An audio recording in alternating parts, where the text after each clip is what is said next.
இயேசு மரித்தாரா இல்லையா என்பது இன்றைக்கு சில பேருடைய சிந்தையில் இருக்க கேள்வியா இருக்குது. அதுக்குரிய பதில இந்த வீடியோல பார்க்கலாம். இயேசு மரித்தார் என்பதற்கு நிறைய பிப்ளிக்கல் எவிடன்ஸ் இருந்தாலும் there is also a historical evidence. வரலாற்று பூர்வமான சான்றுகள் நமக்கு இருக்கிறது. அதுல முதலாவது ஜோசபஸ் என்று சொல்லப்படுகிற ஒரு ஜூஸ் ஹிஸ்டாரியன் யூதர்களை குறித்தும் அவருடைய பின்னணி குறித்து எழுதும்பொழுது இயேசு கிறிஸ்துவின் சிலுவை பாடு மரணத்தை குறித்து அவர் எழுதிக்கிறத நம்ம பார்க்கிறோம். அந்த நிகழ்வுல பிலாத்து பங்கு கொண்டதாகவும் அவர் எழுதிக்கிறத நம்ம பார்க்கிறோம். அது மட்டும் இல்லாம ரோமன் ஹிஸ்டாரியன் ஆகிய டாசிட்டஸ் என்று சொல்லப்படுகிறவர் அவர் தன்னுடைய ரிப்போர்ட் எழுதும்பொழுது யூதேயா தேசத்துல அந்த நேரத்தில் அதிகாரியா இருந்த பிலாத்துவை குறித்தும் அவர் இயேசு கிறிஸ்துவை சிலுவையில் அறையப்படுவதற்கு ஒப்பு கொடுத்ததை குறித்தும் எழுதியிருக்கிறத நம்ம பார்க்கிறோம்.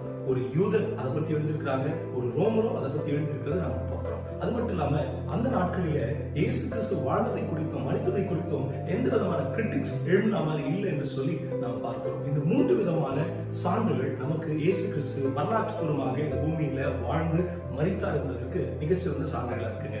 அது மட்டும் இல்லைங்க, பிப்ளிக்கல் எவிடன்ஸை பார்க்கும்போது மத்தேயு, மார்க், லூக்கா, யோவான் இந்த 4 பேரும் தன்னுடைய சுவிசேஷத்தில் எழுதும்போது இயேசு கிறிஸ்துடைய சிலுவை பாடு மரணத்தை குறித்து தெள்ள தெளிவா எழுதியிருக்கிறது நம்ம பார்க்கிறோம். அது மட்டும் இல்லைங்க, அப்போஸ்தலன் பவுல் தன்னுடைய நிருபங்களை எழுதும்பொழுது இயேசு கிறிஸ்துடைய சிலுவை பாடு மரணத்தை குறித்து எழுதியிருக்கிறத நம்ம பார்க்கிறோம்.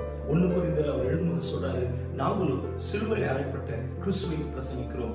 இயேசு கிறிஸ்து இந்த பூமியில வாழ்ந்தார், மரித்தார் என்பதற்கு இவ்வளவு சான்றுகள் நமக்கு இருக்கிறத இன்னைக்கு நாம் புரிந்து கொண்டிருக்கிறோம். அடுத்த வீடியோல இயேசு ஏன் மரித்தார் என்பதை நாம் பார்க்கலாம். God bless you.